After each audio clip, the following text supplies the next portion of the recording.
สวัสดีค่ะเพื่อนๆช่องแม่สายพินแฟมิลี่นะคะวันนี้เราก็จะทำความสะอาดบ้านค่ะเพื่อนๆเก็บขยะกันนะคะปัดกวาดบ้านอีกแล้วค่ะ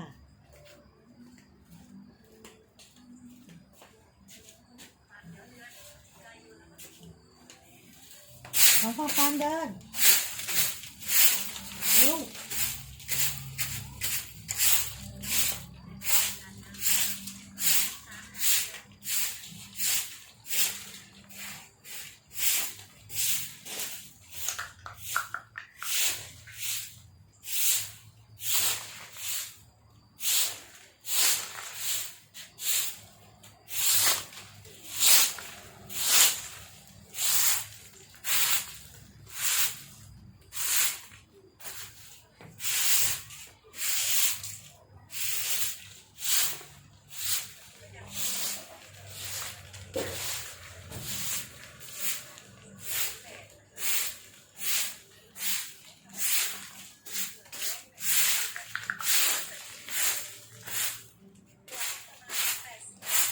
ฝนตกค่ะเพื่อนๆฝนตกแล้วใบไม้ก็หล่นเยอะค่ะ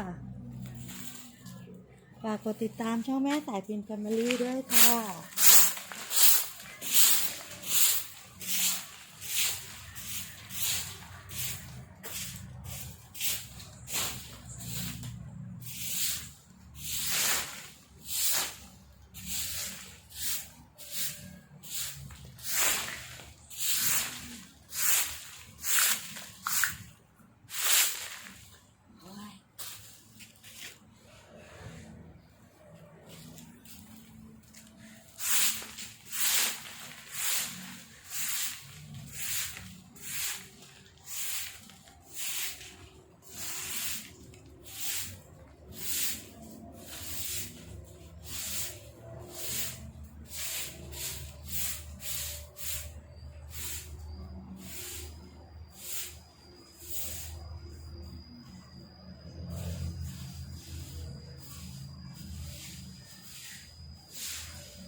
แบเมื่อกี้